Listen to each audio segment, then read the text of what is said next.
Configuring Windows Forms. Alright, so we're going to focus this video entirely on working with a Windows form. And what a Windows form is of course the basis of all Windows applications that contain a user interface, right? So we need a Windows form because it's really our canvas for placing controls and objects and the things that users are going to be interacting with in order to make our application function. So let's jump into our outline here and cover a little more in detail what we're going to be talking about in this video.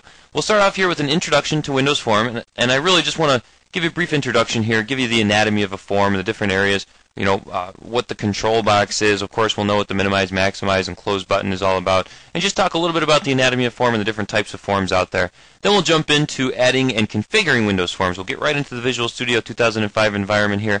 We'll learn how to add forms into our projects, configure their properties at design time to modify the look and feel and behavior of the form within the environment itself. Then we'll get into working with Windows Forms, and here we'll learn how to do things that aren't necessarily inside of the environment, but we'll learn how to manipulate properties of our form and behaviors and the look and feel and such at runtime, which is of course when the application is running. So we'll do that kind of stuff dynamically using code. We'll also do an interesting thing here. I'll show you how to create a non-standard Windows form, and that is something that isn't just your standard rectangular Windows form. Maybe we'll make a form that looks like a circle, and just give you a little insight here on how you can really design your own forms from scratch. Alright, so let's kick it off here with an introduction to Windows Forms, and I just want to start off by getting you familiar with, again, what a Windows form is, the types of forms that are out there, so on and so forth. So, as I mentioned here, a Windows form is really the basis for applications that require a graphical user interface, otherwise known as a GUI. And we could have applications that have just one form, very simple applications. Or we could have complex applications that contain many forms, even forms that communicate and cooperate in order to, of course, get the job done. And of course, you'll hear this quite a bit. Forms are just simply the hosts, otherwise known as containers or the canvases, for controls which provide ways for user interaction and data manipulation. And the one you'll probably hear most is actually container. Container is a popular word inside of the Visual Studio environment because we have container controls, and we'll talk more about that when we get into controls, but controls can contain other controls, so it's a good idea to get familiar with the term container because the form really is just one big container for all of its controls.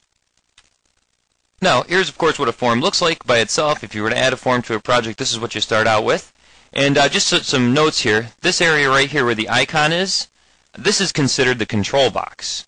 And it's considered the control box because there's a little menu in here. Just like all applications, if you click up here, here's the control box with the menu items, restore, minimize, maximize, close, move, and size. These are all standard amongst all Windows applications. So that's called the control box. You'll see that as a property that we can manipulate. This is, of course, called the text here. So we can manipulate this property, the text property of the form, and change that at will here. We also have the area where our minimize, maximize, and close buttons are. These are pretty obvious and familiar, hopefully, to everyone. And, of course, we have control over these buttons as well. Now, of course, this would be considered our work area within here, anything that's outside of this. This border here is, of course, for sizing. If you have a sizable form, of course, we have control over that as well. Other things you may know about forms or may not know, this is your standard form. There's also something called MDI forms, which stand for Multiple Document Interface. And ironically enough, this whiteboard application that we're using right here is just that. Because what that means here is you can have multiple forms. So each one of these is an actual form. And we have our main MDI form on the outside here with the gray area in the background, which can, of course, contain other forms. So in this case, our MDI form is the container for other forms, right? So anytime you see an application like this, where like a Word or an Excel or any Office application, really, anything that has kind of this outside MDI standard feel here, and then you have all these subforms within here, these are called MDI applications.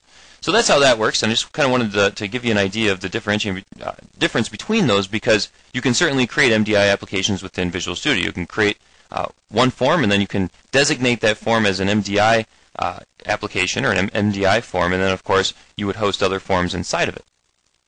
And of course MDI there again stands for Multiple Document Interface. Alright, so let's go ahead and jump into Visual Studio here and get familiar with how to work with Windows Forms. So let's head on down to the Start button and up to Programs, over to Visual Studio 2005, and we'll fire open Visual Studio 2005 here. We're going to go ahead and create our own project. So we'll hit the Create Project here. I just kind of want to show you how to create a project from scratch, add some forms into it.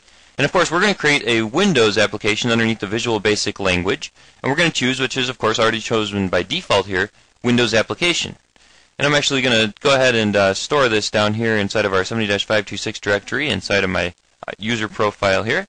So all we need to do is give it an application name. So let's call it 70-526. How about 02-WinForms? There we go. And we'll hit OK. And that will create our project. Just like that. And you can see by default, we already get one form thrown into the project here. And you can add more if you'd like. You can right-click on the project here, go down to Add. You can choose New Form. You can also just choose New Item here. We're going to go ahead and choose New Windows Form. Regardless of whichever one you take, it's still going to take you into the same dialog box. It's just that it'll automatically highlight Windows Form here. You can give it a name or not, which we won't do here, and we'll just click on Add. And now we have multiple forms. Alright, so let's close out of Form 2 here for a moment. We'll come back to it when we talk about how to work with multiple forms. So we'll just click the X button here to close out of it. And so we're back to Form 1. And the first thing you'll probably do when you add a form to your application is configure it, right? You'll want to get it to look the way you want it to before you get all your controls and everything on it.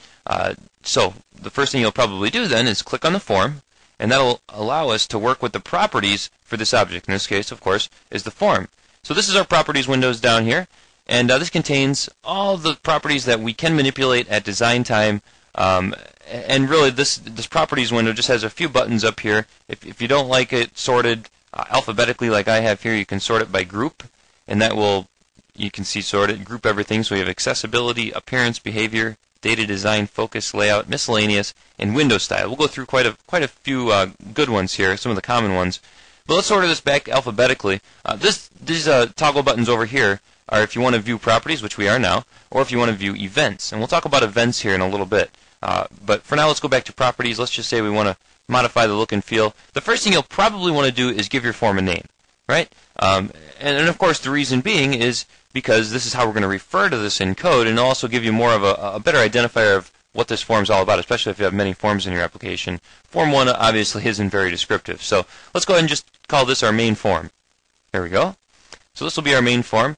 The next thing you'll probably want to do here is modify the look and feel a little bit.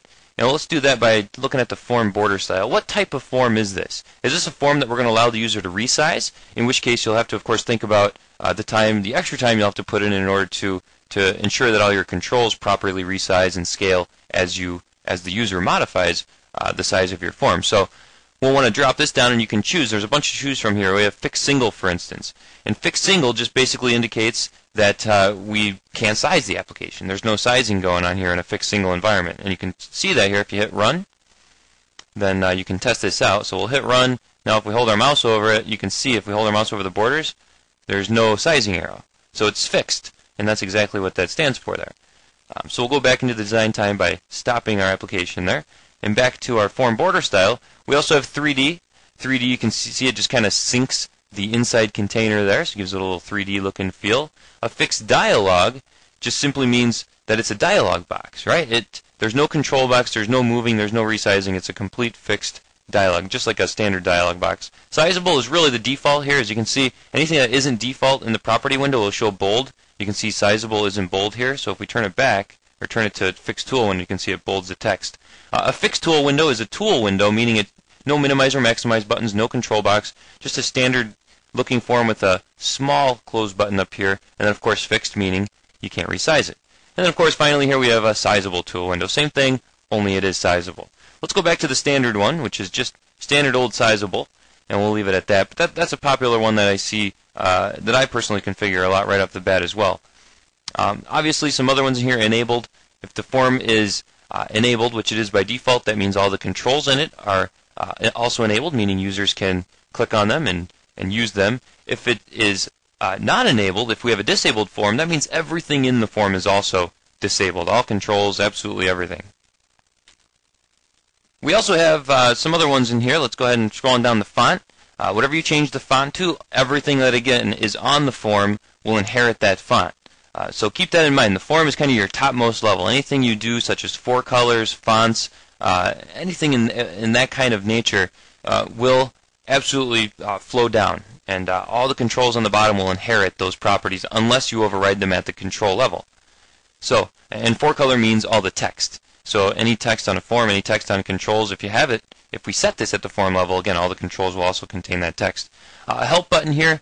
Help button is, we'll actually add a little help, a little question mark up here on the title bar, and then of course you'll have to implement code to tell the form what to do if that help button is clicked.